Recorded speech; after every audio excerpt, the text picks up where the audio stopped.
Transport. এতিয়া বাইকৰ পৰা নামিলোঁ বাপনৰ চাইকেল দোকানত বস্তু ল'ব লগা আছে মৰমীৰ চাইকেল তাকে লৈ আছে গোৱালপাৰাত চাইকেলৰ ষ্টক চাই আছোঁ এয়া চাওক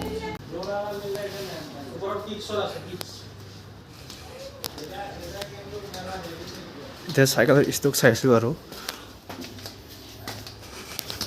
সৰু ল'ৰা ছোৱালীৰ কাৰণে চাইকেল